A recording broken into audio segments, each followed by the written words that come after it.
Hey guys, tonight we begin with the remarkable resilience and ingenuity of the Bedouins, the desert nomads who managed to survive in places so hot that even the sun seemed to take breaks out of pity. So before you get comfortable, take a moment to like the video and subscribe, but only if you genuinely enjoy what I do here. And let me know in the comments where you're tuning in from and what time it is. It's always fascinating to see who's joining us from around the world. Now dim the lights, maybe turn on a fan for that soft background hum, and let's ease into tonight's journey together. If you've ever thought your summer vacation was too hot, congratulations, you've never met the Arabian desert. This isn't your sunburn from a beach chair kind of heat. This is heat that could melt your sandals while you're still wearing them, the kind of heat that makes air itself feel personal. You don't walk in this heat, you negotiate with it. And the sand? Oh, it's not just hot, it's vindictive. It's in your shoes, your food, your ears, and somehow in your soul. But for the Bedouins, nomadic Arab tribes who called this furnace home, this wasn't punishment. It was just Tuesday. The Arabian desert, particularly the Rub al-Khali or empty quarter, is one of the most inhospitable places on earth. And yet, Bedouins managed to raise families, herd animals, and drink tea in it. Tea, in 45-degree heat. Meanwhile, most of us get cranky if the air conditioning breaks for more than 4 minutes. So how did they do it? They didn't rely on fancy gear or climate-controlled shelters. They had no cooling towels, smartwatches, or filtered water bottles named after mountains. What they did have was a deep, generational understanding of the desert's rhythms, and an impressive tolerance for discomfort. To them, the desert wasn't an enemy to fight. It was more like a very strict landlord. You respected it, followed the rules, and in return, it might let you live. The Bedouins' entire way of life was engineered for survival. From their breathable black goat hair tents to their carefully timed daily routines, everything had a purpose. No movement was wasted. No drop of water was taken for granted. You'd never catch a Bedouin power walking at noon just to hit a step goal. That kind of behavior gets you turned into a cautionary tale. Their secret weapon? Adaptation. Not the shiny app-updating kind, but the dusty, sun-beaten, trial-by-fire kind that comes from generations of learning what works and what gets you cooked like a lamb kebab. In the desert, shade isn't just nice, it's essential. It's not, oh, this is pleasant kind of shade. It's thank you for not dying here kind of shade. If you've never stood under a palm tree in 118-degree Maine and felt your soul slowly reattach to your body, then you've never truly understood gratitude. The Bedouins, of course, mastered the art of chasing, creating, and preserving shade like it was treasure. Because it was. Forget beachfront property. In the Arabian desert, real estate value is measured in square inches of darkness. Their first line of defense? The Beit al-Sha'ar, or House of Hair. And yes, that's as literal as it sounds. These tents were woven from goat hair, which, through some miracle of desert engineering, expanded when wet, rare but helpful during sudden rain, and stayed breathable when dry. It was climate control before HVAC, and with far fewer complaints to the landlord. The tents were mobile, of course, because you never know when the desert will suddenly decide your neighborhood is now a hot plate. But they weren't just dragged anywhere. Bedouins positioned them strategically, always keeping in mind the wind direction, the sun's angle, and the location of the one lone tree in a 50-mile radius. And when no goat hair tent was available, improvisation kicked in. Camels made excellent shade providers, big, tall, and relatively immobile when chewing cud. A Bedouin might rest in a camel's shadow or, in more desperate moments, just dig a shallow trench and lie in it like a sandworm with style. Even small rocks, dune shadows, or saddlebags became tools in the shade game. The Bedouins didn't waste time hoping for a breeze. They built their own microclimates with whatever they had. Shade wasn't luck. It was strategy. Let's talk about goat hair, a material that somehow became both a construction material and a survival strategy. Not something you typically expect from goats, who otherwise spend most of their lives eating anything that isn't nailed down. To the Bedouins, goat hair wasn't just fluff. It was technology. Spun into thick, durable yarn, it became the fabric of their tents, the famous black tents of the desert. And believe it or not, these were far more than primitive shelters. They were the Swiss Army knives of the Arabian Peninsula, minus the corkscrew attachment. Here's the genius of it. When it's dry, goat hair lets air pass through, which is a blessing in heat that can peel paint off a rock. But when it rains, yes, occasionally the sky does remember how to cry. The fibres swell up, closing the weave and keeping water out. It's like automatic tent insurance, with zero paperwork. This dual-purpose miracle fabric meant that the tents stayed cool and breezy during the day, and dry and cozy when the rare storm hit. And because the desert cools rapidly at night, like a microwave that shuts off mid-cycle, the thick black material helped trap what little heat was left. But it's not just about the fabric, it's the design too. These tents were low, wind-resistant, and could be assembled and disassembled faster than a modern pop-up gazebo, by people who were likely also wrangling camels and keeping small children from wandering into sand dunes. The inside was divided by gender and function. One side for men and guests, another for women and family life. And while the tent was open at the sides to let air flow, cloth panels could be dropped in a flash when a sandstorm came knocking. Bedouins were masters of comfort within extreme limits, sort of like camping if your campground were actively trying to murder you. So no, it wasn't a palace. But in a place where the environment is actively hostile to human existence, a goat hair tent was both refuge and fortress. Now let's address a question every tourist has asked in the desert while wearing shorts and rapidly turning into a rotisserie chicken. Why are they wearing all those clothes? Welcome to the Bedouin robe, also known as the dishdasha, thobe, or galabaya, depending on the region. To the untrained eye, it may look like someone gave up on tailoring, but to the Bedouins, it's a thermal regulation masterpiece, carefully designed to outwit one of the most relentless suns on Earth. First, the fabric, usually light-coloured cotton or linen, not thick, not heavy, but loose and billowing, creating a layer of air between skin and heat, like having a personal breeze trapped under your clothes. And unlike your unfortunate tank top, it actually protects the skin from direct sunlight. Think of it as wearing your own shade. While most people in the desert are trying to sweat less, Bedouins let the sweat happen, because as it evaporates under those layers, it cools the body more efficiently than any desperate blast from a handheld fan. Bonus? It keeps sand from rubbing your legs raw, because nothing ruins a romantic camel ride like exfoliation by wind. Their headwear, like the keffiyeh or shamar, isn't just fashion either. It's a portable shelter. Wrapped around the head and face, it shields from sun, dust and sandstorms. It's adaptable, breathable, and stylish in a, yes, I might own a dagger and a deep understanding of the desert, kind of way. Even the colours matter. White reflects sunlight. Black is actually used for tents more than clothing, although some tribes did wear darker hues in winter.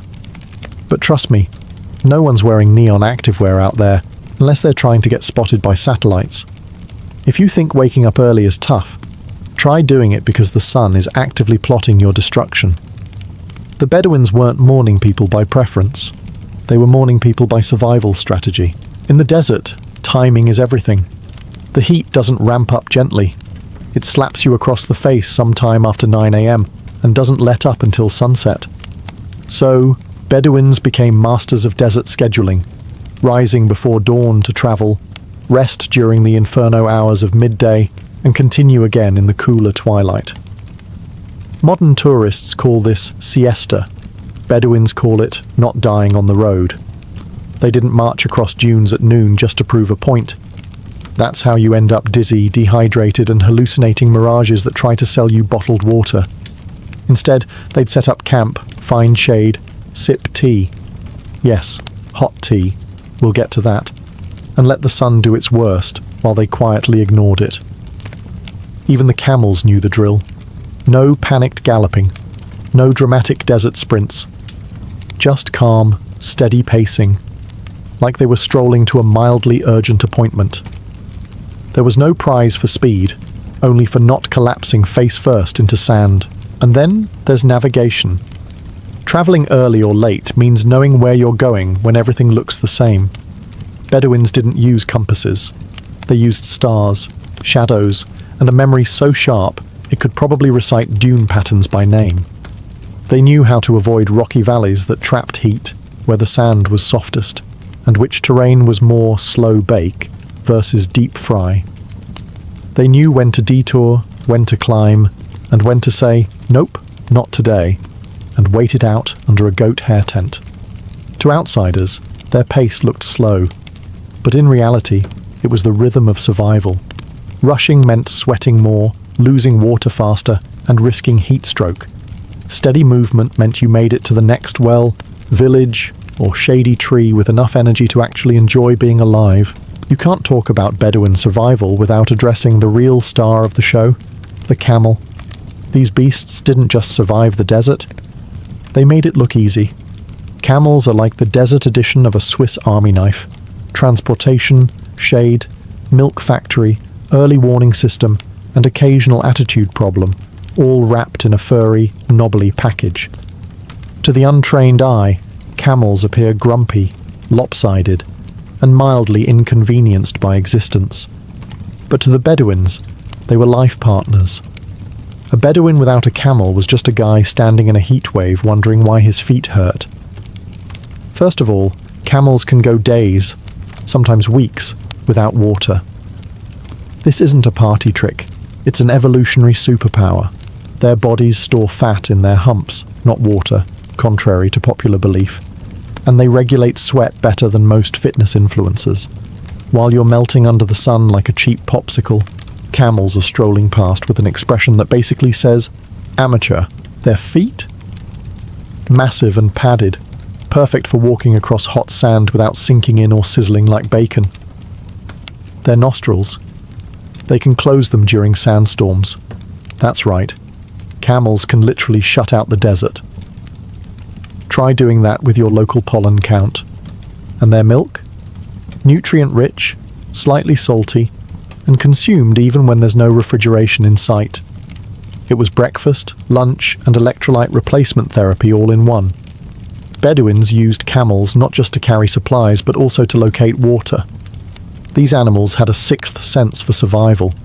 If a camel suddenly perked up and turned left, you followed, even if your internal GPS disagreed. But owning a camel wasn't like having a pet. It was more like having a temperamental co-worker who occasionally spits at you, but can also save your life. Bedouins respected their camels, talked to them, named them, and treated them better than some modern folks treat their internet routers. Picture this. It's midday in the desert. The sun is hanging overhead like a heat lamp from a particularly angry god.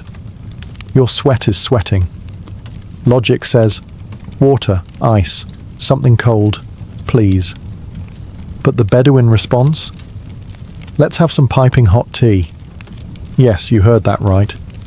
In the middle of an oven made of sand and regret, the Bedouins drank boiling hot tea. And not as some ironic joke.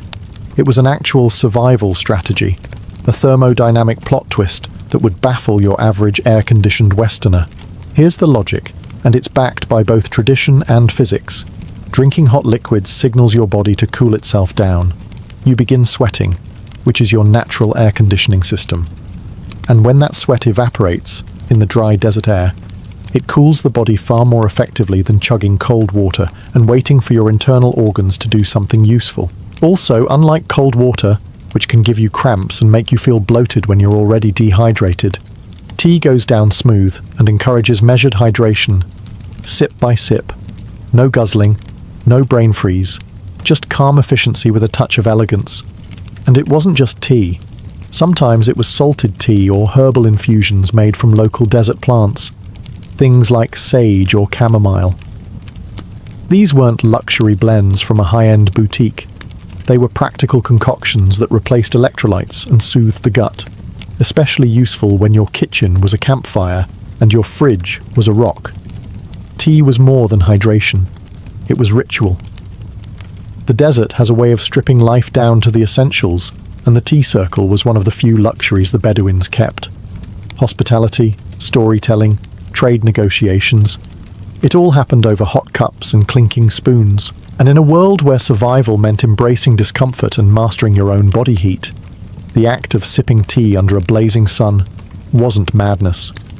It was control, dignity, a little middle finger to the sun.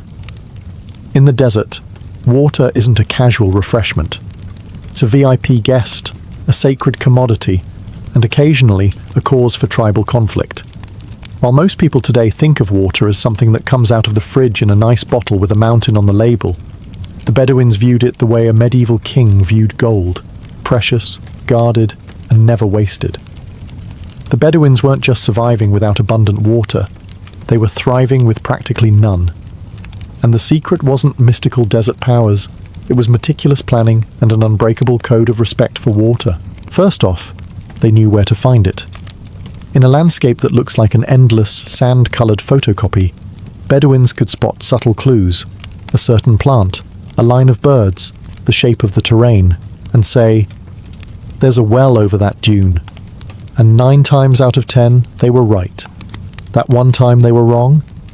Let's just say it probably ended with a camel giving them the side-eye.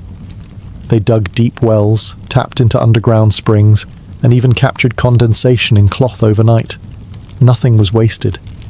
You didn't pour one out for the homies in Bedouin culture unless you really liked them. Drinking water wasn't a free-for-all. It was rationed carefully, especially during travel. You drank just enough, not more. Think hydrated monk rather than festival goer with a gallon jug.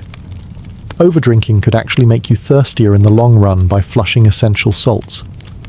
Hence, that salty tea from Chapter 7 wasn't just weird, it was strategic. Water also had a powerful social value. Sharing water with travelers was a moral obligation, not a nice gesture.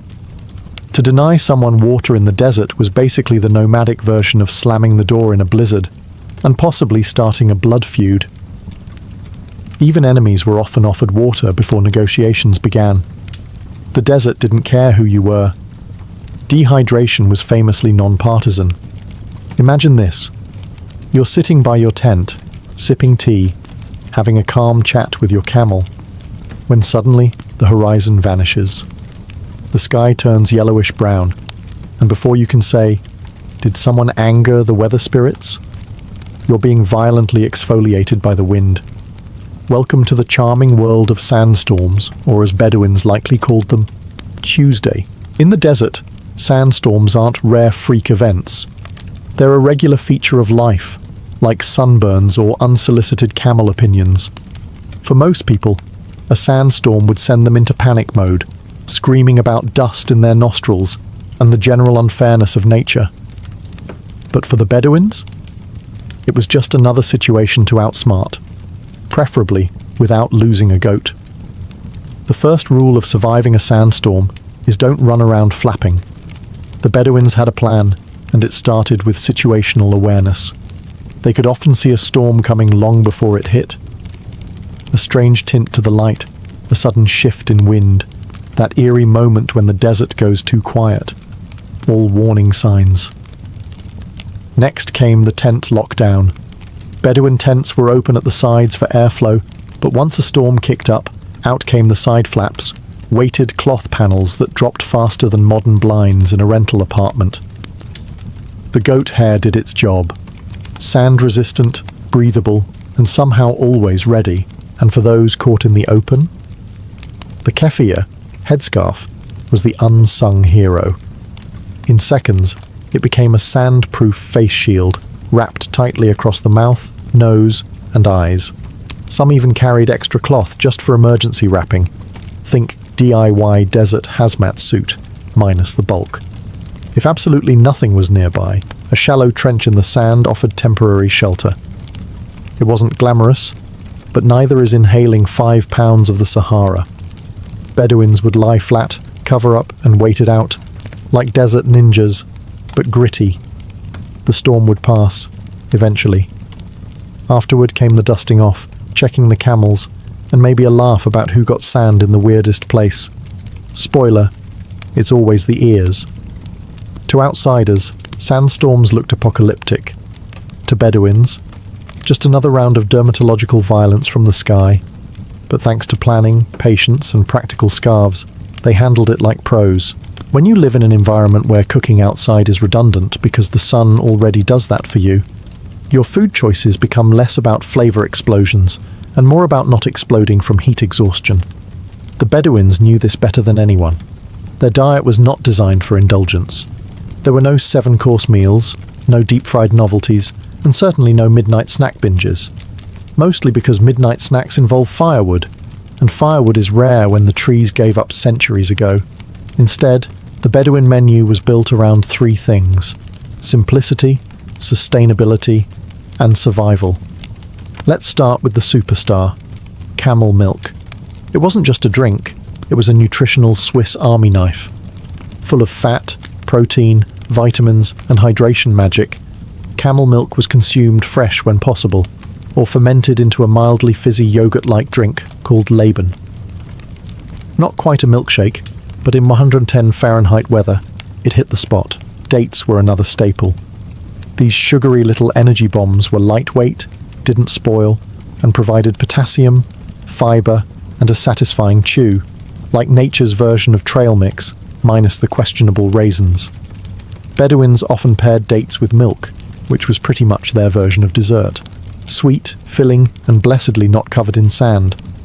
Flatbreads were made when possible, quickly cooked on hot stones or simple pans over the fire. No crusty baguettes out here. Just functional, foldable carbs that could double as a plate or a makeshift napkin if things got out of hand. Meat, when eaten, was a rare occasion, usually linked to ceremonies, guests, or when a goat did something truly unforgivable. When it was prepared, it was cooked low and slow, sometimes underground in pit ovens. Spices were minimal. The seasoning was mostly salt, maybe, and we're grateful to be eating. Water wasn't gulped during meals. It was strategically sipped, usually after eating. You didn't want to dilute your stomach acids or risk wasting precious fluids on digestion. Yes, even the order of eating was optimized. You'd think after roasting all day, the desert would cut you some slack at night. But no. The sun might clock out, but the temperature doesn't cool down so much as it plummets like it tripped over its own robes. For the Bedouins, this meant learning to sleep between 2 extremes: oven by day, icebox by night. Forget featherbeds and memory foam. Comfort was measured by how few bugs you swallowed while snoring with your mouth open. During the hotter months, Bedouins slept outside, under the stars, sometimes with nothing but a blanket and a prayer. But don't picture a romantic Instagram camping setup. Picture more like, let's lie very still and hope the wind remembers to show up. The trick was to sleep after sunset and before dawn, catching that precious window of relative coolness. The best beds? A soft patch of sand, a saddlebag for a pillow, and your camel parked nearby, for security, shade, and moral support. Nothing says sweet dreams like a grumpy animal chewing in the dark. But when it was truly blistering, midday naps became essential, not optional. You didn't push through the heat like some caffeine-chugging office worker trying to impress the boss. You laid down, closed your eyes, and submitted. It wasn't laziness. It was desert logic. In colder months, sleeping inside the goat hair tent became necessary, with thick blankets and extra layers. The same tent that breathed in the heat now became a toasty cocoon, unless the wind decided to throw a tantrum and whip sand into your face. Again, there were no bedtimes, only the understanding that sleep happened when it could, and often in shifts. Someone had to watch the fire. Someone had to watch the animals. Someone had to snore loud enough to keep the jackals second-guessing. No clocks. No alarms. Just moonlight, instinct, and the occasional cough from a nearby cousin. Let's be honest. Raising kids is hard enough with air conditioning and a fully stocked fridge. Now imagine doing it in the desert, where toys are rocks, the playpen is a sand dune, and your toddler's first word might be camel. Bedouin children didn't get childhoods filled with plastic playsets and gluten-free snacks. They got something far more intense. Heat-hardened life training starting roughly 5 minutes after birth. From a young age, Bedouin kids were expected to adapt to the desert, not the other way around. Swaddled tightly in cloth, yes, like adorable little burritos, they were protected from sun, sand, and unsolicited scorpion interactions. These wraps weren't just for comfort. They helped regulate temperature and kept limbs from flailing into hot surfaces. Functional and fashionable. But Bedouin parenting didn't hover. There were no helicopter parents, only camel-watching ones. Children learned by observation and imitation. They saw how water was handled like treasure, how clothing was adjusted to match the heat, and how to avoid stepping into a fire pit by simply not doing it twice. By the age of 5 or 6, they were helping with real tasks. Boys learned to care for camels and navigate terrain. Girls learned cooking, tent making, and how to pour tea without accidentally burning down the family circle. It wasn't just about chores, it was early survival internship. Play still happened, of course.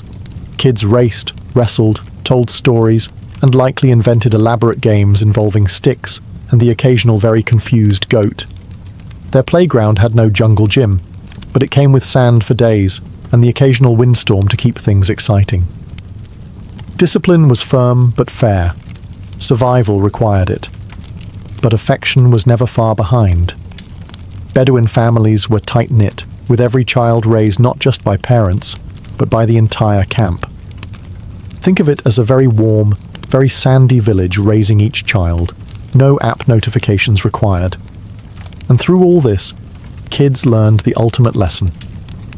The desert doesn't forgive, but it respects those who learn its rhythm. In most places, hospitality means offering coffee and pretending your house is always that clean. In the desert, it means offering survival, even to strangers who might have insulted your cousin 3 trade routes ago. For the Bedouins, hospitality wasn't optional. It was a sacred code, older than most of the dunes they walked on. In a place where the environment could roast you alive before breakfast, turning someone away could be a death sentence, and no one wanted that kind of karma on their camel. Guests, whether invited, unexpected, or mysteriously vague about their intentions, were always welcomed. The first thing offered? Shade. Because in the desert, shade is basically air conditioning with no electricity bill. A guest would be brought under the tent, seated on cushions, and offered water or tea before a single question was asked. You didn't grill them about their business while they were still sweating like a goat in July. Next came the food. Even if supplies were low, a guest was fed. Dates, flatbread, and sometimes meat, though that was usually reserved for truly special visitors, like elders, dignitaries, or your cousin finally returning the camel he borrowed 3 months ago. And then came the tea ceremony. Slow, deliberate, and filled with meaningful silences. The clinking of cups, the pouring of hot tea, the passing of the pot. It all created a rhythm, like verbal jazz played on a brass kettle. It wasn't just refreshment, it was a diplomatic ritual. Hospitality wasn't limited to just individuals. Entire tribes had reputations based on their generosity. A stingy host could bring shame, while a generous one gained honor, alliances, and probably a few future favors, because the desert always pays back in unexpected ways. And yes, even enemies were sometimes given water and rest, with grudges politely set aside until at least after the 3rd cup of tea. The code demanded it. After all, you can't feud if everyone's unconscious from heat stroke. To the Bedouins, hospitality was more than manners. It was mutual survival, a shared understanding that the desert didn't care who you were, but a kind host just might save your life, and all it cost was a little water, a little shade, and your best cup of tea. When the sun finally dipped behind the dunes and the desert cooled from lava to toasty rock, it was storytelling time. And no, not the once-upon-a-time kind with dragons and castles. Bedouin stories were gritty, clever, and usually involved someone outwitting a rival with a goat and a handful of dates. There were no screens, No subscriptions, no buffering wheels. Just a small fire crackling in the sand, a circle of tired travelers, and that one guy who definitely exaggerated the ending every time. Storytelling was more than entertainment. It was memory management. The Bedouins didn't write things down. Why waste paper you didn't have when you had a brain full of desert legends, tribal lineages, star maps, and jokes that had aged like fine camel cheese? Children learned history not from textbooks, but from grandmothers who could recite entire genealogies backwards while spinning yarn or sipping tea. They knew who betrayed whom 3 generations ago, and they could describe it with dramatic pauses and just enough scandal to keep the kids wide-eyed and suspicious of the neighbours. Every tribe had its own library of tales, tales of survival, loss, honour, love, and the occasional poetic revenge. There were heroes, tricksters, wise elders, and cursed wells, all passed down through voice, rhythm, and dramatic eyebrow gestures. And because desert life involved a lot of sitting and waiting for the heat to pass, for the stars to rise, for that stubborn camel to move, stories were the original time filler. No one stared at a glowing screen while ignoring their family. They stared at each other, which was arguably more terrifying. Storytelling also helped preserve survival knowledge. Where to find water, which plants to avoid, how to calm a panicked animal, all wrapped in metaphor, rhyme, and the occasional cautionary tale about a reckless uncle named Nasser the Sweaty. The modern world has this charming delusion that nature must be conquered. Build higher walls, stronger AC units, thicker sunscreen. But the Bedouins, they understood something far more elegant. You don't fight the desert. You learn its rhythm and walk beside it. For centuries, Bedouin life was built not on opposition, but on adaptation. Instead of paving over the sand, they floated on top of it, like surfers of heat and grit. Their tents moved with the seasons, their routines shifted with the sun, and their patience stretched farther than the horizon. They didn't wear black robes in the heat because they were rebelling against common sense. They wore them because airflow matters. Their goats weren't random livestock. They were compact survival machines with hooves. Even their jewelry served functions, sometimes as dowry, sometimes as emergency barter. Nothing was just decoration. It all had purpose. Bedouins didn't curse the sandstorms. They read them. They didn't rush through the day. They paced it. Morning was for movement, noon was for stillness, evening was for tea and stories. It wasn't laziness. It was climate literacy. Even their conflicts, fierce as they could be, were handled with layers of honor and negotiation. Because when you live in an unforgiving landscape, burning bridges is a terrible survival strategy. Their understanding of the land was passed not through apps, but through practice. Want to learn where the water hides? Walk with someone older. Want to navigate a moonless night? Watch how the stars shift. No shortcuts, just lived experience and respect. Today, we build deserts into cities and pretend we've won. But the Bedouins would say, gently, with a knowing smirk, that you don't win against the desert. You earn your place in it, one day at a time.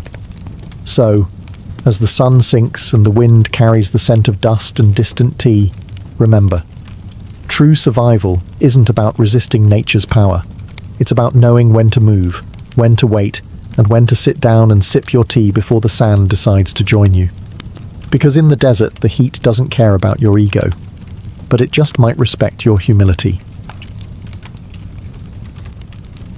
She wasn't born into silk sheets or domed palaces, far from it. Sometime around 1502, in the rugged lands of Ruthenia, likely in what is now western Ukraine, a young girl named Alexandra Lisowska lived the simple life of a Christian peasant. Her days were filled with chores, laughter, and the lullabies of the Carpathians. But fate, as it often does in empires, had other plans.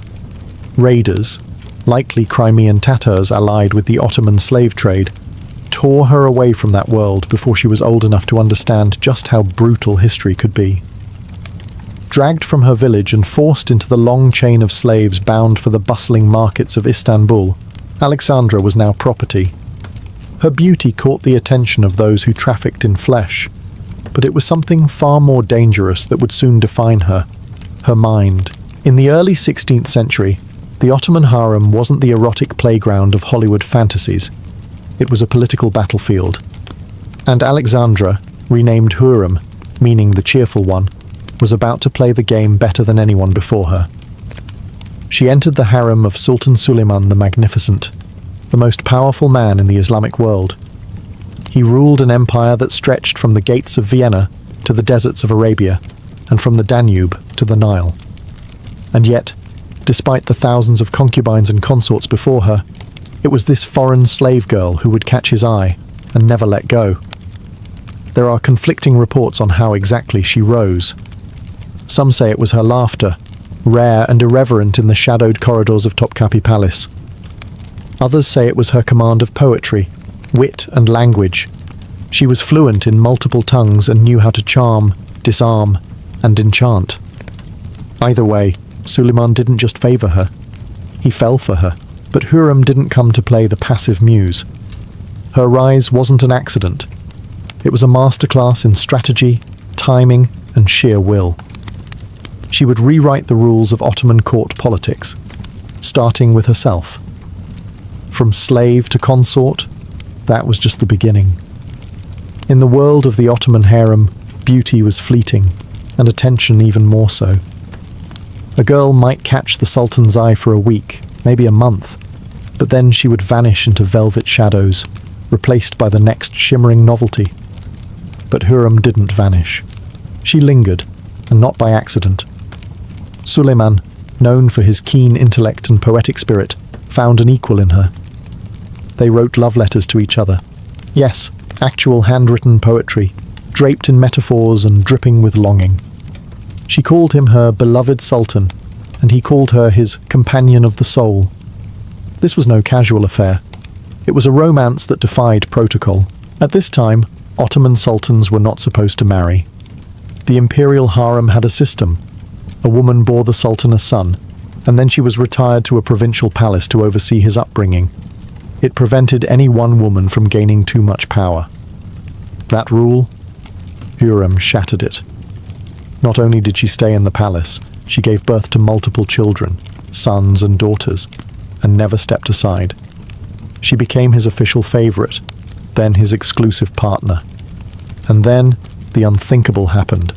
Suleiman legally married her. That's right, the most powerful Islamic emperor of his time, who had the pick of any concubine, took a former Christian slave girl as his lawful wife. This was the first imperial marriage in centuries. The court was scandalized.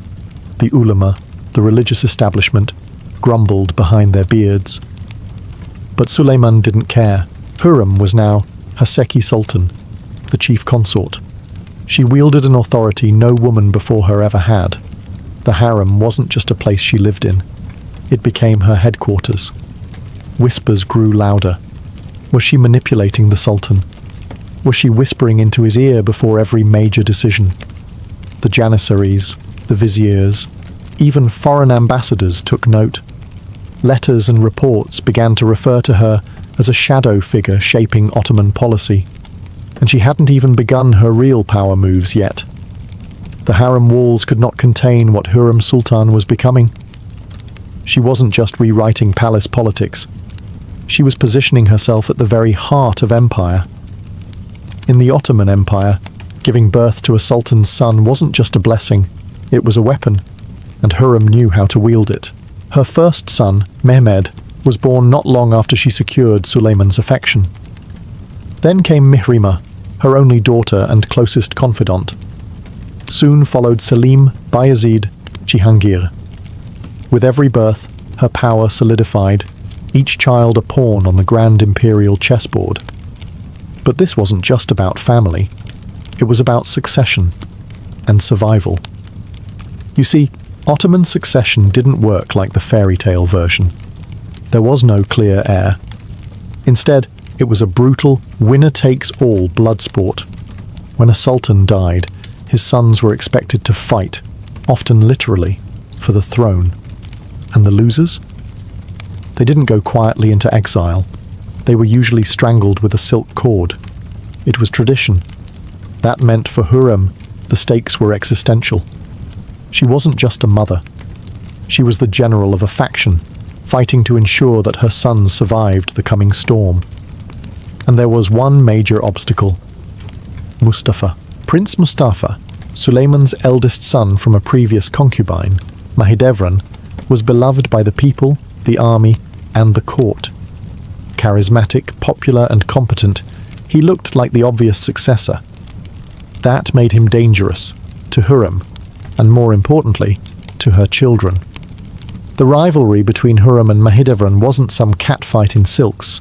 It was an all-out war. There were physical altercations. It's recorded that Mahidevran once beat Hurrem so badly that she appeared in front of Suleiman with scratches and bruises. That move backfired. Mahidevran was banished from court, while Hurrem's influence only grew. Behind the scenes, Hurrem played the game like a seasoned tactician. She cultivated allies in the court, including the powerful Grand Vizier Rustem Pasha, who would eventually marry her daughter Mirima. She also began writing letters to foreign rulers, including the Polish king, acting as a diplomat in her own right. And most chilling of all, rumours swirled that Hurrem was plotting Mustafa's downfall. Whether or not she orchestrated it, the seeds were planted. The empire was heading toward a deadly confrontation. Motherhood, for Hurrem's sultan, was not just sacred. It was strategic. It was the scandal that shook the empire. By the 1550s, the rivalry between Prince Mustafa and Hurrem Sultan had become more than palace gossip. It was a ticking time bomb. Mustafa had grown into a strong, capable leader. He was charismatic, militarily successful, and beloved by the Janissaries. More importantly, many believed he should be the next sultan, and that posed an existential threat, not just to Hurrem, but to her sons. What happened next has divided historians for centuries. According to many accounts, Hurrem and her son-in-law, Rustem Pasha, who conveniently held the position of Grand Vizier, began a slow, deliberate campaign of suspicion. Whispers reached Suleiman's ears. Mustafa was plotting to overthrow his father. Letters were forged, spies were planted. The suggestion was clear: act now or risk betrayal. Suleiman, tormented by doubt, summoned Mustafa during the Persian campaign of 1553. The prince arrived at his father's tent in full ceremonial dress, bowing low in respect. What happened next was not ceremonial. The royal guard seized Mustafa, and in a cold silence, they strangled him with a silk bowstring, the traditional execution method for Ottoman royalty. Witnesses said Suleiman watched from behind a curtain, his face unreadable. The reaction across the empire was seismic. The Janissaries, who adored Mustafa, were outraged. The public wept for their fallen prince. Foreign ambassadors wrote home in disbelief. And at the heart of it all, a familiar name surfaced again and again: Hurrem. Whether she orchestrated Mustafa's death or merely benefited from it, her power was now unshakable. Mahidevran, Mustafa's mother, was effectively exiled, living the rest of her life in bitter obscurity. Meanwhile, Hurrem's sons, especially Selim, were now the only viable contenders for the throne. But not all was calm within her own brood. Hurrem's sons fought among themselves, plagued by their own ambitions and insecurities. And Suleiman, the sultan who once wrote love poetry and enacted reforms, was becoming colder, more isolated, perhaps haunted by what he had done. Mustafa's death marked the beginning of the end for the idealistic days of Suleiman's reign, and solidified Hurrem's place in history not just as a queen, but as a kingmaker, or perhaps a queen-slayer. By now, Hurrem Sultan was no longer just the Sultan's favourite. She was the most powerful woman in the empire. But unlike queens in Europe, she didn't sit beside Suleiman on a throne. Her influence came from behind embroidered curtains, whispered through silk screens and penned in coded letters. She was the architect of what would later be called the Sultanate of Women, a political era where imperial mothers, wives and daughters shaped the Ottoman state. She had already defied centuries of precedent by marrying Suleiman, bearing him multiple sons, and remaining in the palace. Now she broke another. She moved out of the harem and into the old palace section of Topkapi, closer to the administrative heart of the empire, and dangerously close to the seat of power. From this base, Hürrem acted as an informal advisor. She wrote to foreign monarchs like Sigismund II of Poland, not as a concubine, but as a sovereign partner. Her letters were diplomatic, assertive, and stunningly literate. She wasn't just the power behind the throne, she was a throne of sorts. She also spearheaded public works in Istanbul and Jerusalem. Mosques, schools, soup kitchens, hospitals, all stamped with her name. This wasn't just charity, it was image control. While her enemies painted her as a manipulative temptress, she painted herself as a patron of the poor and protector of Islam. And still, despite her rise, she never ruled publicly. She understood the rules and bent them without breaking them. No royal decrees bore her signature. No official documents listed her as a ruler. But ministers deferred to her. Pashas courted her favor. And Suleiman? He relied on her counsel more than on any vizier. Of course, none of this went unnoticed. European ambassadors wrote home calling her the witch, the red-haired devil, the poison of the empire. And yet they admitted in hushed tones, without her, the Ottoman court would collapse into chaos.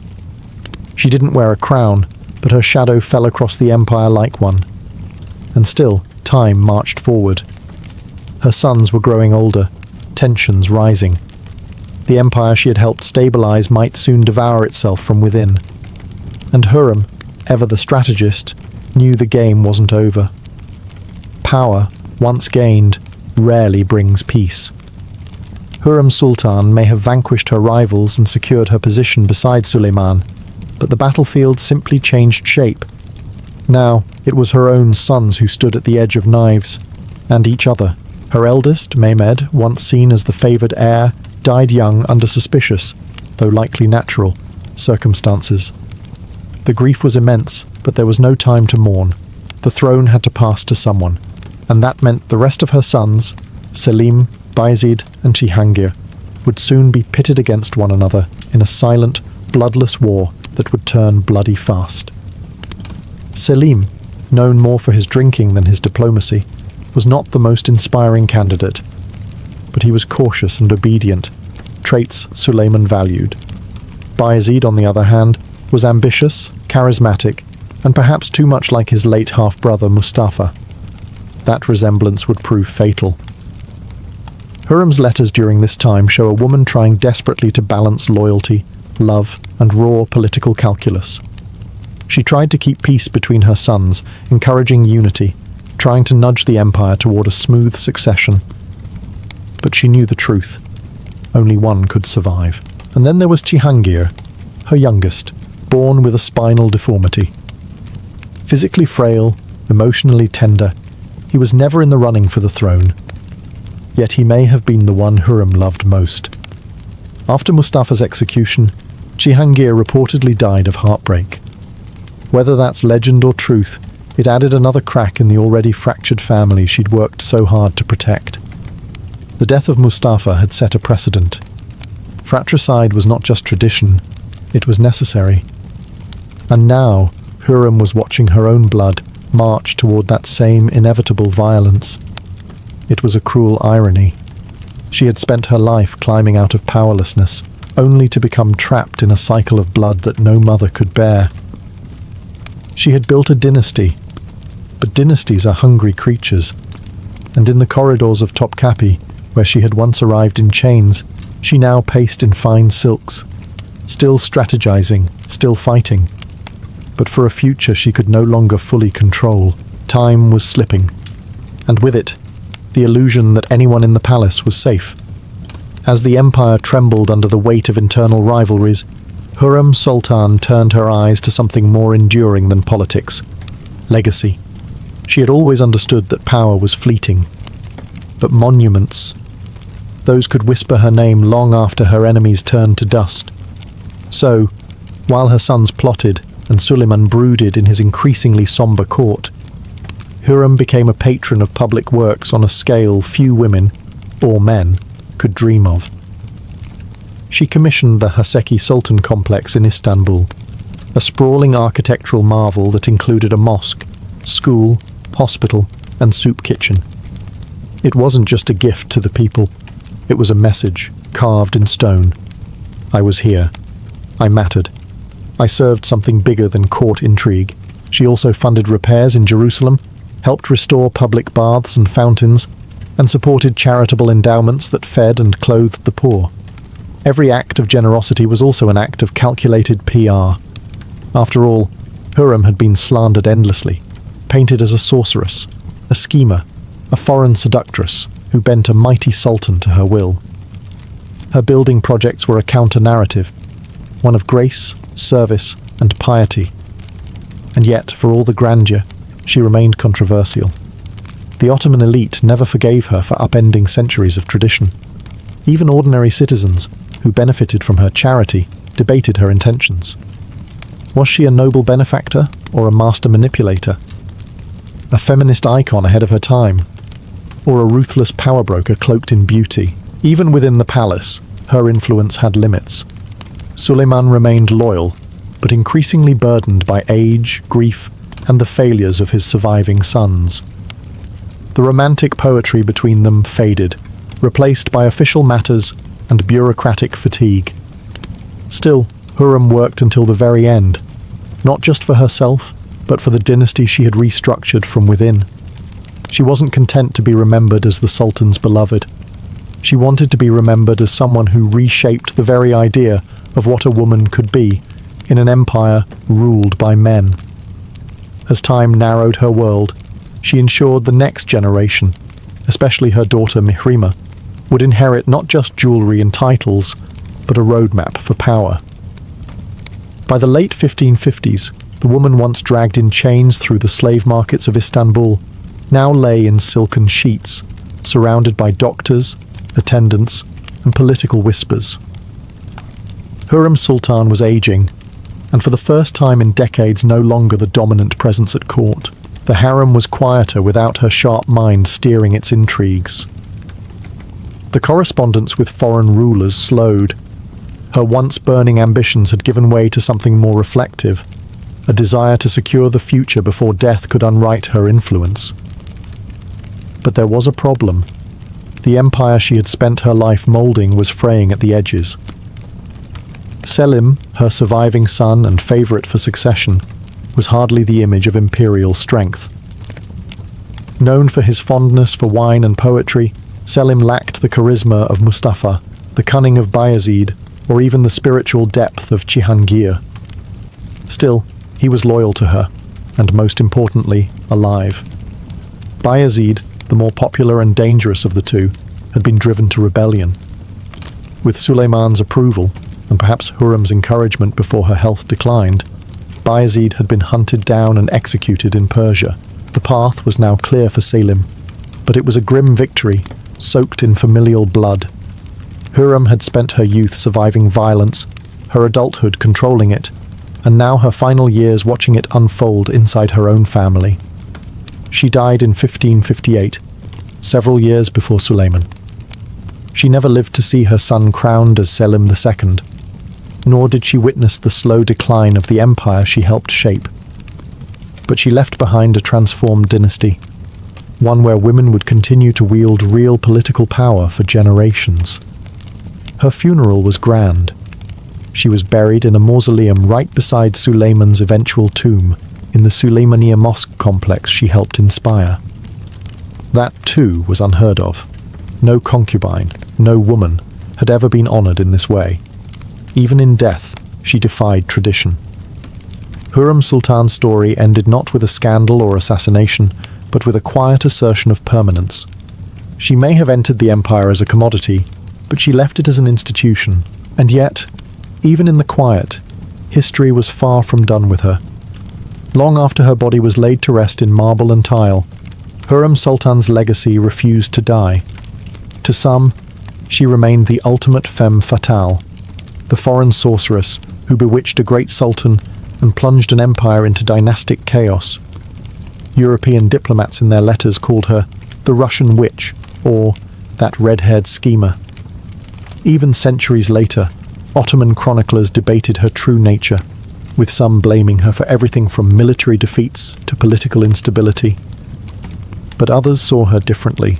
Modern historians have begun to reassess Hürrem not as a villain, but as a political genius, a survivor who played a brutal game in a brutal world, and won. She wasn't simply a concubine, she was the founder of a new political paradigm.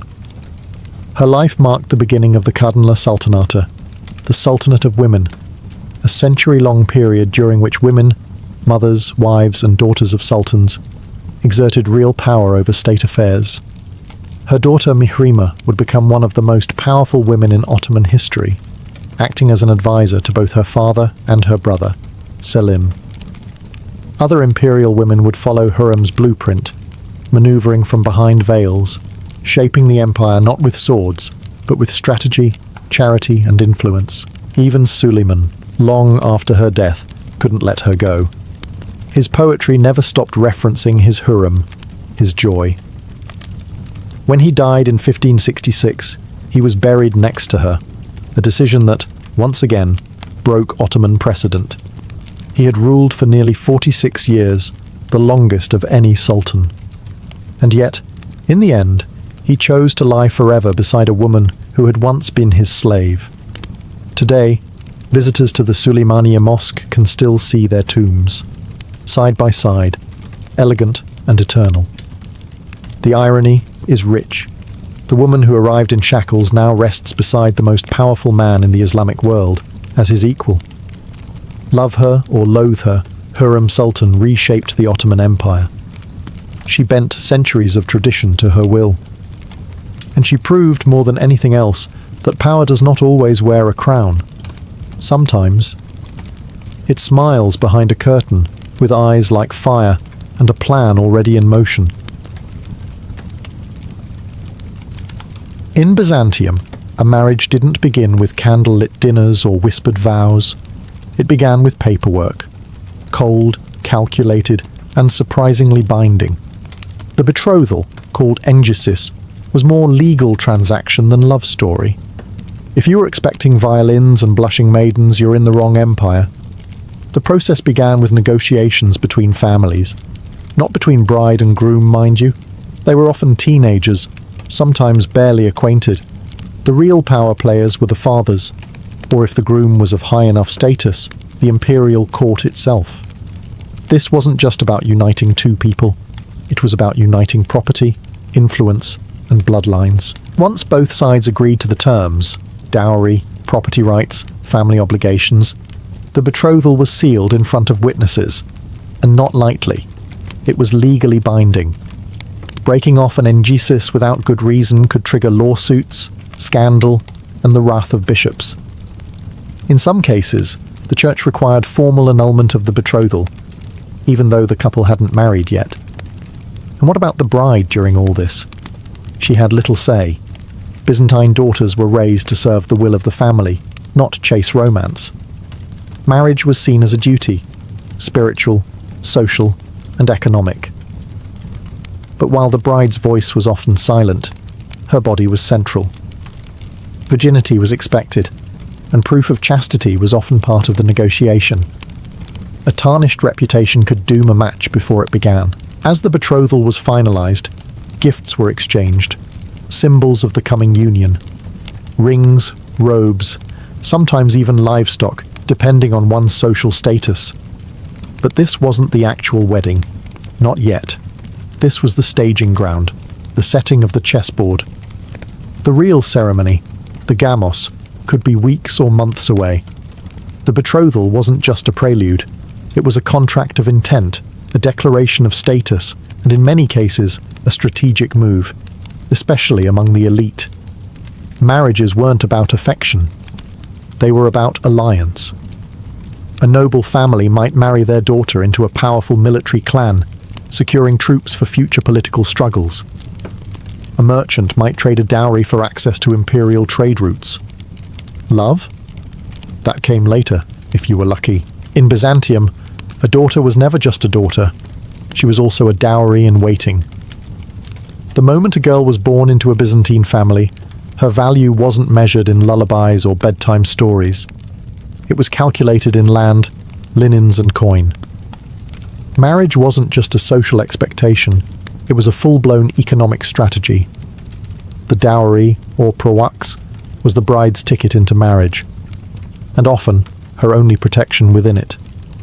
This wasn't pocket change. For the aristocracy, it might include gold, silver, silk, slaves, and country estates. For middle-class families, it was often practical. Household furnishings, clothing, maybe a modest amount of cash. But no matter the size, the message was the same. Here is our daughter, and here's what she brings to your house. This wasn't some medieval generosity. The dowry was a kind of marital insurance policy. If the husband died or abandoned her, not unheard of in politically motivated unions, she had a claim to her dowry. It was hers by law. Sort of. As long as no one powerful contested it, and as long as she didn't rock the boat too hard. For wealthy and noble families, the dowry wasn't just protection, it was a weapon. With it, they could forge alliances, curry favour with the imperial court, or buy their way into influence. A well-endowed daughter could be married off to a general to secure military protection, or to a civil official to grease political wheels. Daughters were deployed like pawns on a marble board, some to marry, some to join monasteries, and a very lucky few to catch the emperor's eye. Of course, this all placed tremendous pressure on families. If a family had several daughters, the financial burden could be crushing. Fathers were often forced to divide their estates just to get all their girls married off. Unless, of course, they quietly shuffled one off into a convent instead. But dowries weren't just financial tools. They were also status markers. A bride entering her husband's home came bearing not just silver, but pride. Her family's wealth displayed like a walking advertisement. No pressure, right? And so, before the veils, before the crowns, before the church bells rang, it was the dowry that made or broke the Byzantine bride. If the betrothal was the business meeting and the dowry the transaction, then the wedding itself was the show. And what a show it was. A Byzantine wedding wasn't just a private affair. It was a public performance of unity, class, and religious legitimacy. For the elite, it could span multiple days, with carefully choreographed rituals that blended Roman pomp, Christian sanctity, and Eastern opulence. Even among commoners, the wedding day was a spectacle. The more elaborate, the more respectable. The bride would begin her transformation with ritual baths and grooming, her hair braided with care, adorned with gold, pearls, or ribbons, depending on her station. In wealthier circles, attendants might dress her in layers of silk robes, veils, and embroidered slippers. Modesty was expected, but make no mistake. This was about display. You were dressing the family name. The groom too had his own ceremonial preparations, but let's be honest, all eyes were on the bride. Once ready, the bride was escorted through the streets to the church, a procession that was both sacred and strategic. Everyone had to see it. Musicians played, relatives wept, or pretended to, and the entire neighborhood lined the streets for a glimpse. This wasn't just a wedding, it was a parade of reputation. And then came the church ceremony. The gamos. It was solemn, slow, and deeply symbolic. The couple would stand before the priest, hands joined, as prayers and psalms were chanted.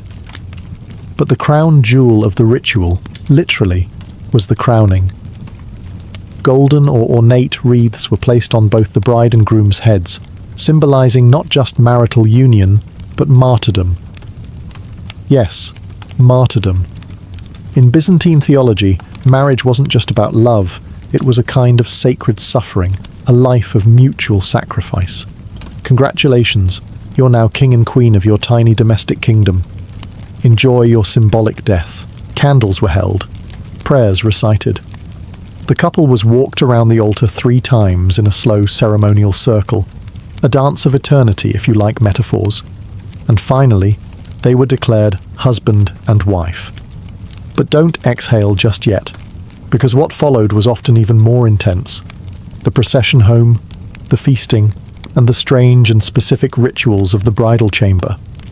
The wedding wasn't over, it was just getting started.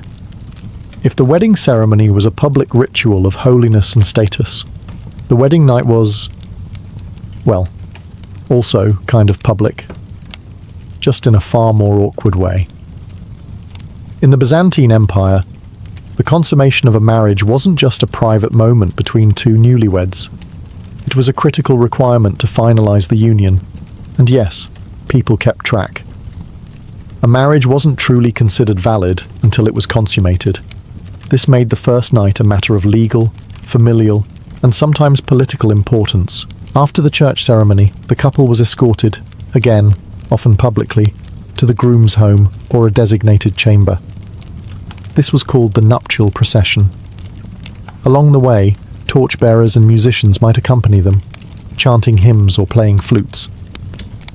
If it sounds like a victory parade, that's because it kind of was. The couple had successfully made it to this point, and now came the moment everyone pretended not to obsess over. In some elite households, attendants or family members, yes, awkwardly, remained nearby to ensure everything went as expected. In rare cases, confirmation of consummation was documented. A blood-stained sheet shown discreetly to elders as proof. It's worth noting this was more common in higher-ranking households where inheritance and legitimacy mattered deeply. But not all was grim and clinical. There were blessings to be spoken, candles to be lit, and symbolic food like bread and wine placed nearby. Reminders of fertility, prosperity, and spiritual unity. The crowns used in the church ceremony were sometimes placed beside the bed, or hung above it as a sign of divine favor. And depending on the region and family tradition, songs or chants might be performed outside the room, a strange combination of privacy and performance. For the bride, this night was often filled with anxiety. She might be very young, possibly married to a much older man, and expected to transition instantly from obedient daughter to competent wife. For the groom, it was a test of masculinity and authority. The stakes were high for both, emotionally, socially, and in terms of their family's reputation. And if consummation didn't happen, the marriage could be annulled, just like that. In Byzantium, the wedding night wasn't the start of a honeymoon. It was a test. One with candles, crowns, and a lot of watching eyes. Once the couple had survived the solemnity of the ceremony and the nerves of the wedding night, it was time for the Byzantines to do what they secretly did best, throw a proper feast. The wedding banquet wasn't just a party, it was a statement. Especially for noble or imperial families, the post-wedding feast was where alliances were sealed, gossip was exchanged, and subtle power plays unfolded over goblets of wine and roasted lamb. The venue varied based on social class. A noble wedding might be held in a marble-clad atrium, with fountains murmuring in the background and silk tapestries decorating the walls. A middle-class family might host it in a courtyard with clay lamps and long wooden tables. But whether rich or modest, the feast had one thing in common. It needed to impress. Guests were greeted with perfumes and rosewater, then seated according to rank. This was no casual buffet. The seating chart was a map of political favour. To be seated close to the newlyweds or their family meant you were someone. To be stuck near the kitchens? Not so much. The food was opulent when budgets allowed. Multiple courses, often starting with fruits and nuts, followed by fish, fowl, lamb, and exotic dishes flavoured with cinnamon, cloves, and honey. Bread was abundant. Wine flowed freely, often dangerously so. A well-timed toast could win favour, while a drunken slur could doom an entire branch of the family tree. Entertainment ranged from musicians with lyres and flutes to dancers, acrobats, and in some cases, elaborate theatrical performances. Poets might recite verses in praise of the bride's beauty or the groom's manliness. Again, not for romance. This was all for show. Even the cake had symbolism. A sweetened bread or honey pastry might be served to symbolize fertility and abundance. Eating it together signified unity. Not eating it? That could be a red flag, or at least a source of whispered speculation. But beneath the laughter and clinking cups, everyone knew the truth. This was not just a celebration of love. It was a careful display of wealth, power, and social standing, cloaked in honey and song. A wedding feast was Byzantium on a plate, glittering, complex, and never just what it seemed. The feast was over. The music faded. The guests dispersed. Now came the hard part. For the Byzantine bride, the wedding didn't mark a fairy tale ending. It marked the start of an entirely new reality. Once she crossed the threshold into her husband's household, she stepped into a complex web of expectations, hierarchies, and unspoken rules. Gone was the girl under her father's roof. She was now a Kyria, the mistress of the house. In theory, this was a promotion. In practice, it was often a pressure cooker. If she married into a large, extended family, common among wealthier households, she was suddenly under the scrutiny of her in-laws. The groom's mother typically held senior authority in the domestic space, and her approval wasn't guaranteed. The bride was expected to be modest, obedient, industrious, and pious. If she was beautiful, that was a bonus, but not a substitute for good behavior. Her main job? Bearing children, preferably sons. Byzantine society placed enormous value on motherhood. A woman who produced multiple healthy sons was celebrated, respected, and gradually granted more authority. A woman who did not? Whispers, judgment, and sometimes, if her dowry wasn't large enough, rejection. And yet, the domestic sphere wasn't just a prison. It was also a stage. A clever bride could rise in influence by managing the household finances, overseeing servants, and navigating relationships with other women in the neighborhood. Women often built informal networks of power, especially in urban settings like Constantinople, through the church, family ties, and trade connections. Religious life also shaped her daily routine. The Orthodox Church held strong sway over marriage roles, and the ideal wife was seen as a reflection of the Virgin Mary, pure, faithful, and quietly strong. Church attendance, fasting, and participation in saints' festivals were as expected as cooking dinner. If she came from a noble background, her husband might be posted to a provincial city, meaning she could suddenly find herself managing estates, raising children, and maintaining social decorum hundreds of miles from Constantinople. The glittering veil she wore at the wedding, that was for show. What followed was a life of duty, diligence, and often delicate survival. A Byzantine bride wasn't just a wife, she was a diplomat in her own home. In Byzantium, love was optional, politics were not. Behind the veils and liturgies, every marriage had the potential to reshape the empire. From rural villages to the imperial palace, a wedding was never just about two people. It was about what those two people represented. Families, factions, fortunes, and occasionally entire provinces. Among the aristocracy and ruling class, marriages were treated like treaties. The emperor might marry off his daughter to a foreign prince to secure peace with a neighboring power. A military general could marry into the imperial family to gain legitimacy. Even church officials, though celibate themselves, often played matchmakers for political purposes. The Emperor Constantine VII, for example, famously used marriage alliances to consolidate his dynastic power.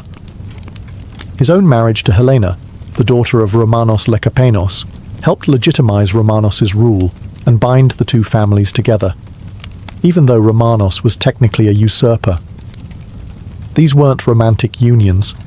They were strategic mergers, like silk-cloaked chess moves across the empire's grand board. Among merchants and bureaucrats, marriages also served to strengthen economic ties. A silk merchant might marry his daughter to the son of a shipping magnate, binding two trade networks together. A tax official might use his daughter's marriage to curry favor with a provincial governor. The dowry wasn't just wealth, it was leverage. And for the women involved, they were often the bridge, the bargaining chip, or the diplomatic glue. A noblewoman married into a rival family might be tasked with easing decades of tension through sheer charm, loyalty, and the production of grandchildren. Failure could mean disgrace, success meant power. This extended beyond Byzantium's borders. Imperial brides were sometimes sent abroad to marry foreign rulers. Anna Porphyrogenita, niece of Emperor Basil II, was married off to Vladimir the Great of Kievan Rus, a union that helped convert an entire nation to Christianity. But it also meant she left Constantinople forever, a Byzantine princess turned foreign queen. These political unions could be brilliant or disastrous. A poorly chosen match could spark rebellion, insult allies, or destabilize entire regions. In Byzantium, the wedding crown wasn't just a symbol of love or martyrdom. It was a diplomatic tool, worn with grace, wielded with purpose. Not every Byzantine wedding ended in candlelit harmony and harmonious alliances. Some exploded, spectacularly. For all their pomp and planning, marriages in Byzantium could collapse under the weight of politics, personality clashes, or sheer bad luck. And when they did, the fallout wasn't just personal. It could be catastrophic for entire families, or even the empire itself. Take, for example, Emperor Justinian II. He married a noblewoman named Eudokia, and then, in a move both cold and calculated, divorced her to marry a Khazar princess named Theodora. The reason? Strategic alliance. The result? Outrage. His first wife's powerful family didn't forget the insult. Neither did the church. His reign became a case study in how not to juggle love and politics. Even when the marriage remained intact, scandal was never far. Adultery was one of the few reasons a woman could initiate divorce, but proving it, a nightmare. The legal system was stacked against women, and accusations of infidelity often ended in humiliation, exile, or worse. Noble women in particular were expected to maintain appearances at all costs, even in the face of neglect or abuse.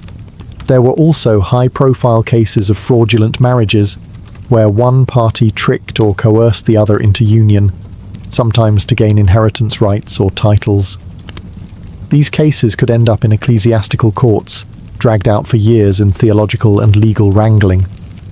The church had immense power in these matters, and bishops were not always impartial.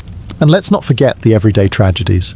Young brides dying in childbirth, forced marriages between strangers decades apart in age, or political marriages that left both parties trapped and miserable. These stories didn't make it into official histories as often, but they were just as real. Sometimes even the ritual itself went off script. Ill omens, a candle going out, a crown dropping to the floor, a wine cup spilling, could be seen as divine warnings. Superstition swirled around the wedding like incense. In a society so attuned to signs and symbols, a bad omen at a wedding could cast a shadow over the entire union. For all their beauty and ceremony, Byzantine weddings weren't immune to failure. In fact, when they collapsed, they often collapsed imperially. Though the Byzantine Empire has long since crumbled into history, its wedding traditions left behind echoes, golden, incense-scented, and deeply influential. The elaborate rituals, the theological weight of marriage, the blend of Roman formality and Christian spirituality. All of it shaped not just Eastern Orthodox practices, but wedding customs across Eastern Europe and the Balkans. Even today, you can walk into a Greek or Russian Orthodox wedding and see remnants of Byzantium. The crowning, the ceremonial walk, the chants. It's not just liturgy, it's time travel. Byzantine marriage was, above all, a public commitment. It wasn't just a couple exchanging vows, it was the merging of families, fortunes, and faiths. The state, the church, and the community were all watching. And that legacy continues in modern Eastern traditions, where weddings remain communal spectacles, blending old-world symbolism with contemporary flair. But there's a subtler legacy too. In a world that often relegated women to the margins, Byzantine marriage gave many women, especially noble women, real, if indirect, power. Through marriage, they gained influence, negotiated alliances, and protected dynasties. It wasn't always fair or romantic, but it was significant. Empresses like Theodora, Irene, and Zoe all began as brides, and some ended as rulers.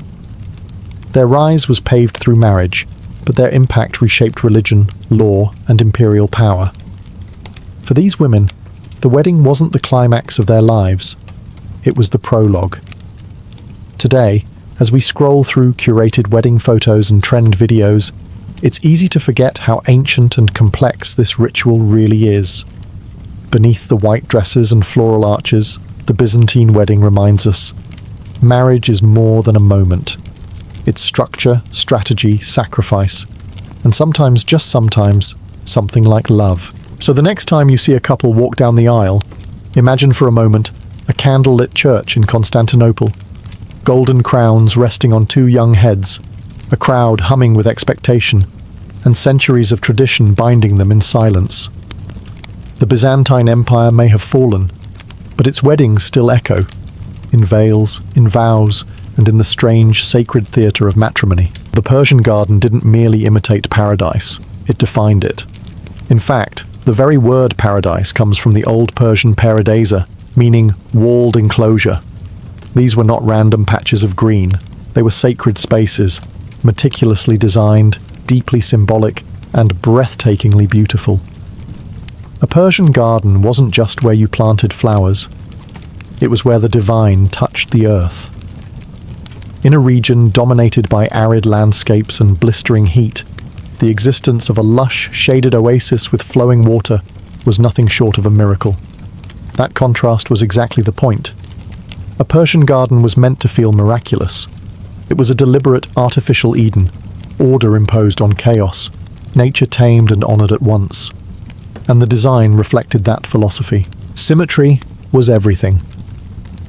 The classic Persian layout, called Chahar Bagh, or four gardens, divided the space into four quadrants with intersecting water channels.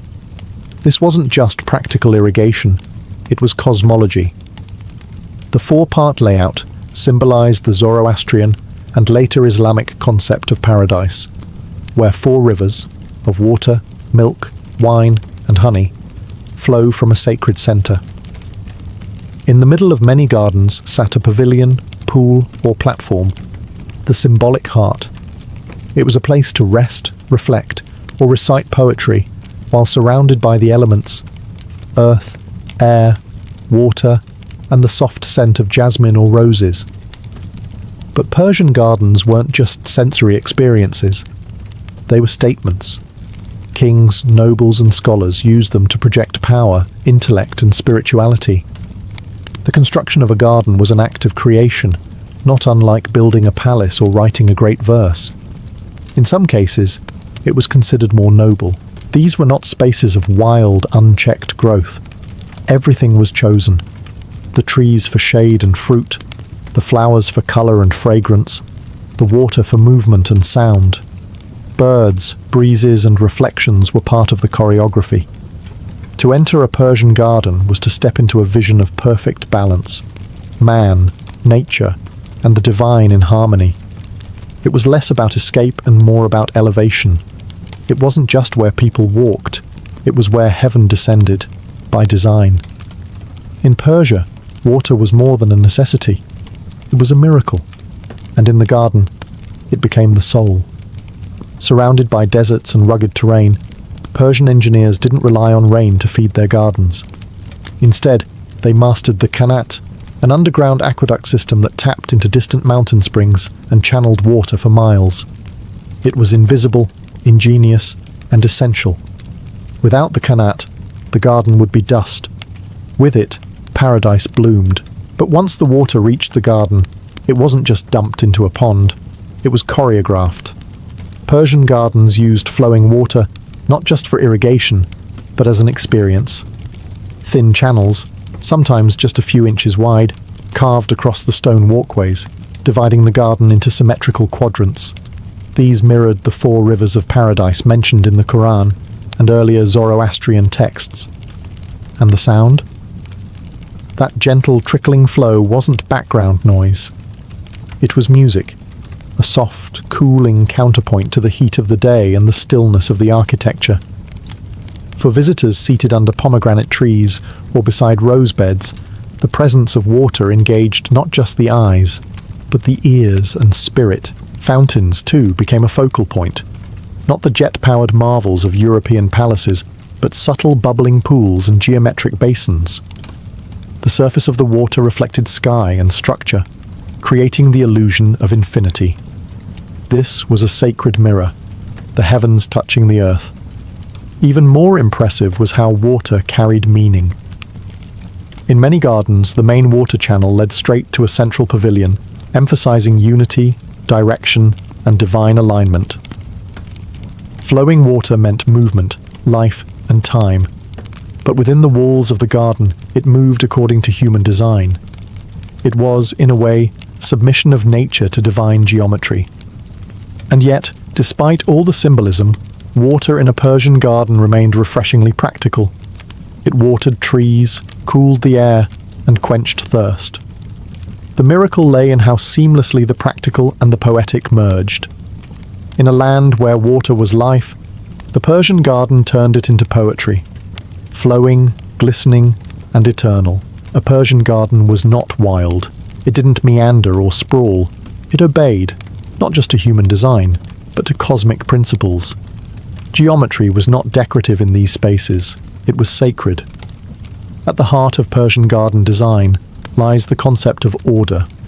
Not the kind imposed with scissors and hedges, but a metaphysical order, where everything has its rightful place, purpose, and proportion.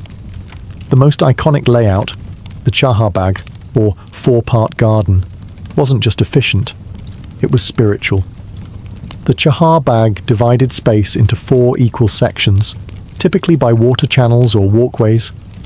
At their intersection sat the spiritual heart of the garden, a pavilion, a platform, a fountain. This wasn't just clever landscaping. The 4-part design reflected ancient Persian cosmology. 4 elements, 4 cardinal directions, 4 seasons. It was heaven mapped onto earth. Even the walkways, walls, and planting rows adhered to strict grids and axial lines. Everything led somewhere, often toward a central axis or reflection pool. Visitors would be gently guided, never lost, never wandering. In a sense, the layout of the garden mirrored the moral and philosophical ideals of Persian society. Balance, clarity, and harmony between the material and the spiritual. Buildings integrated into the garden followed the same logic. Pavilions were often symmetrical and centrally placed, with open archways to allow airflow, light, and seamless transitions between indoors and out. The garden wasn't something you looked at. It was something you moved through, with deliberate progression and constant symmetry. This obsession with geometry wasn't about cold precision. It was a kind of worship. By imposing symmetry on space, Persian designers were imitating the perfection of divine creation. The garden became a reflection of paradise, not just in feel, but in form. Islamic art would later adopt and expand this love of geometry, and the Persian garden would become one of its earliest and most influential canvases. Long before domes and mosaics echoed the infinite, Persian gardeners were already drawing heaven into square plots and tiled paths. In a world of dust and disorder, the Persian garden offered shape, structure, and peace. It was sacred geometry, planted. Step into a Persian garden, and before your eyes adjust to the dappled light, your nose is already enchanted. The scent of roses, orange blossoms, basil, and jasmine. Not merely a luxury, but an essential element of the experience. Persian gardens weren't just visual. They were deeply sensory, and no sense was more pampered than smell. In a culture where poetry and philosophy were often intertwined with nature, flowers weren't random decoration. They were symbols.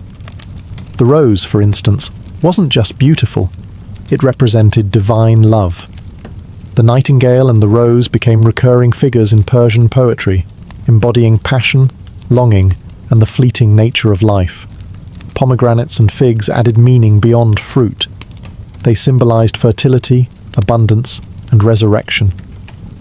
Cypress trees were chosen not only for their height and shade, but for their association with eternity and the uprightness of faith.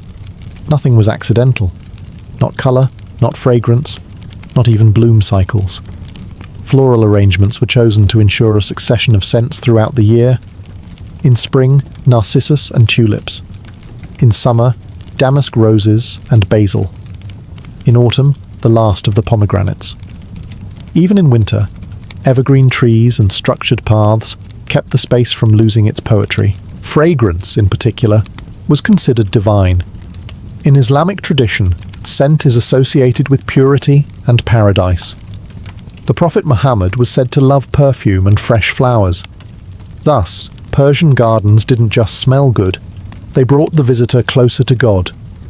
And the arrangement of these plants? Just as geometric as the layout. Rows of trees along the water channels, flower beds framed like living tiles, and shaded alcoves where scent pooled under archways. Even the act of walking through the garden was designed to bring you through layers of scent and texture. Shade turned to sunlight. The air, thick with the perfume of orange blossoms, might suddenly open into the earthy sweetness of fresh soil near the water's edge. It was immersive, not decorative. In a culture where poetry, prayer, and perfume often mingled, the garden became a sanctuary of all three. A space where every leaf spoke and every breeze carried a verse. This was paradise, and it bloomed with purpose. Persian gardens didn't stay confined within the borders of Persia.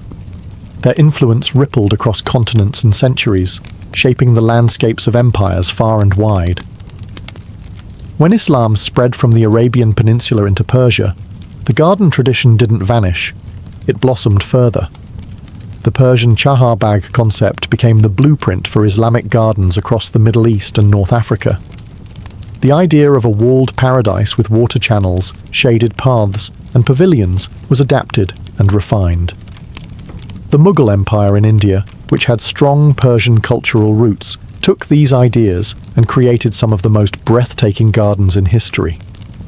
The Taj Mahal's gardens are a perfect example, a formal, symmetrical layout featuring water pools reflecting the white marble mausoleum, vibrant flowers, and towering cypress trees. The Persian garden's ideals of paradise and perfection were reinterpreted through Indian sensibilities, but the core principles remained the same. In Europe, Persian gardens inspired Renaissance and Baroque garden designs. Italian and French landscapers were fascinated by the exotic allure and mathematical precision of Persian designs. The famous gardens of Versailles, with their intricate parterres and reflective pools, owe a debt to the Persian ideal of blending geometry with nature. But it wasn't just aesthetics that travelled. The symbolism, water as life, the fourfold garden representing the universe, plants symbolising virtues, these spiritual meanings influenced garden culture globally. Persian gardens became a kind of universal language for paradise on earth, adaptable to local climates and cultures, but always holding on to their core vision. A harmonious blend of art, nature, and spirituality. The walled garden, once a Persian invention, became a metaphor for a sacred refuge, a place where time slowed and worries faded. And today, whether in the courtyards of Morocco, the landscaped parks of India, or modern botanical gardens, you can trace the roots of this paradise back to those ancient Persian designs. The garden was never just a garden. It was a living, breathing legacy, carved from earth and water, designed to touch the soul. Water was the lifeblood of Persian gardens, but delivering it across arid landscapes was no small feat. Persian engineers mastered ingenious systems that brought cool, flowing water into these paradises, marrying utility with elegance. The Qanat system was a marvel of ancient engineering, a network of underground tunnels that gently channeled water from mountain aquifers to faraway oases and gardens. These subterranean aqueducts protected water from evaporation, allowing a steady, reliable supply even in the hottest, driest seasons. Without Qanats, Persian gardens might have been impossible dreams. Once water reached the garden, it was transformed from mere necessity into an art form. Narrow channels called rills divided the garden into symmetrical sections, not only irrigating plants but creating soothing sounds and visual lines. These flowing waterways acted like veins, bringing life and movement to the geometric layout. Fountains and pools added another layer of beauty and symbolism. Pools reflected the sky and surrounding architecture, creating illusions of infinity and blending earth with heaven. Fountains, with their gentle sprays, brought refreshing coolness and soft, calming music to the garden. The bubbling of water was a constant companion, intended to relax visitors and symbolize eternal life. This delicate balance of engineering and aesthetics reflected Persian philosophies, where nature was not conquered but harmonized with.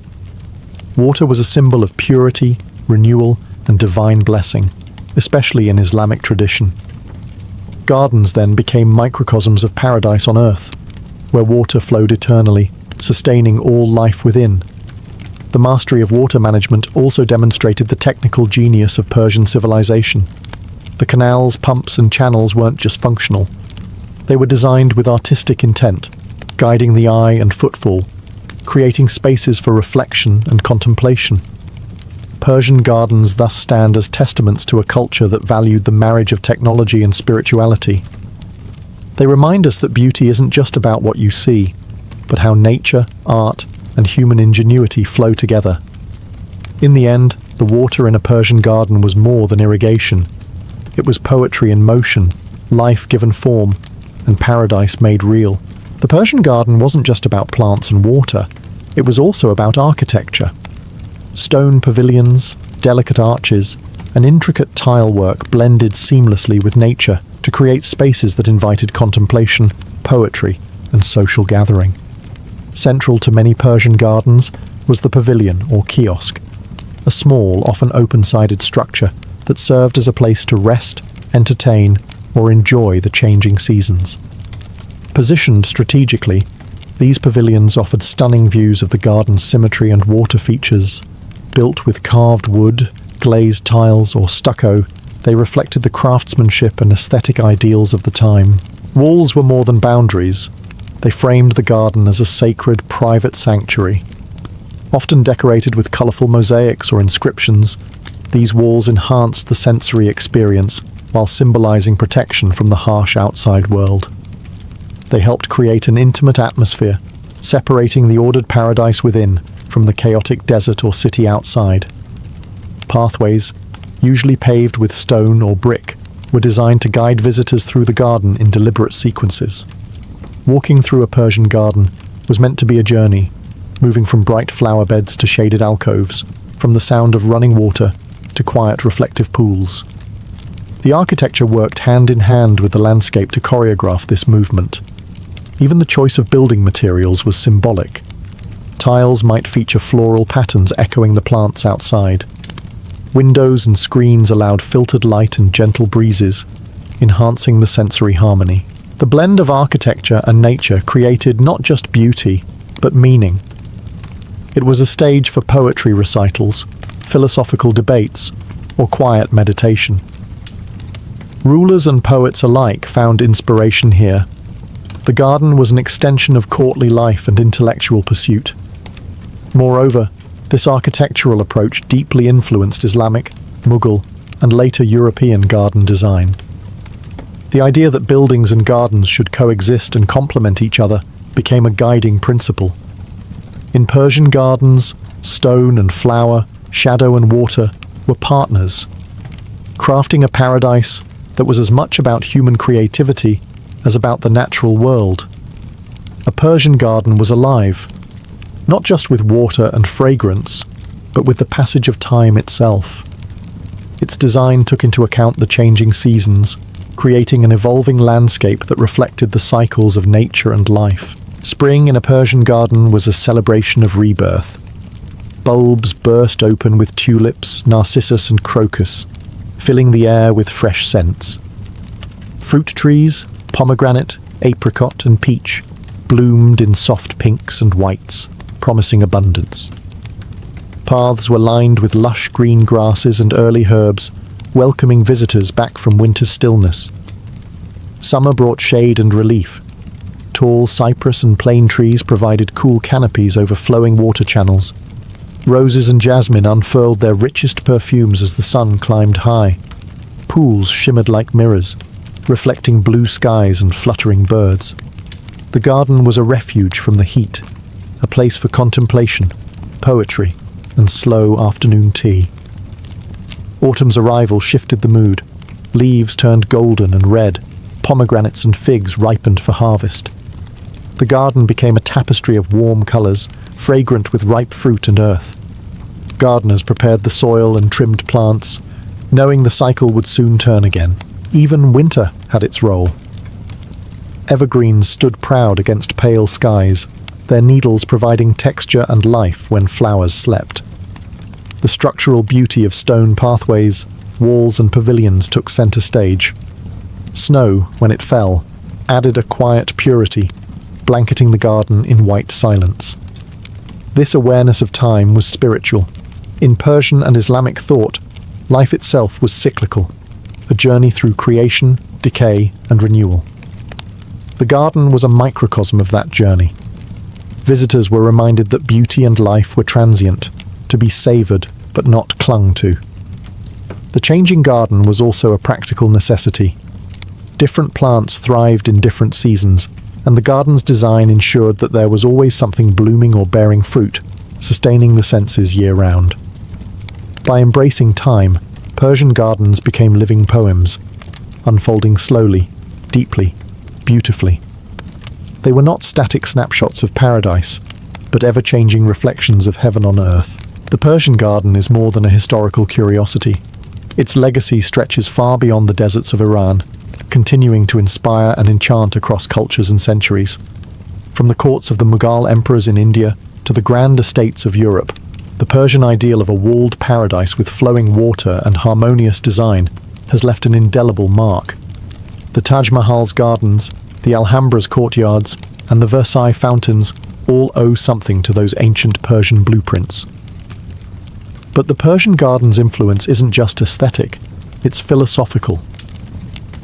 At its core, the garden embodies a vision of harmony between humanity, nature, and the divine.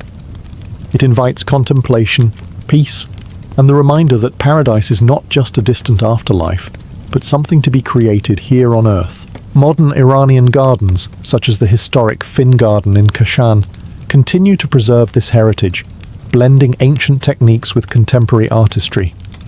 Meanwhile, landscape architects worldwide look to Persian principles when designing sustainable and spiritually resonant spaces. The garden's design principles, symmetry, water management, sensory richness, also resonate with today's ecological challenges. Persian gardens teach us the value of balance, patience, and respect for natural resources, even in the face of harsh environments. Ultimately, the Persian garden is a timeless symbol. It is an earthly paradise carved from sand and stone, a sanctuary where water sings and flowers tell stories. It reminds us that beauty and order can emerge from scarcity, and that human creativity, when guided by reverence for nature, can transform the world.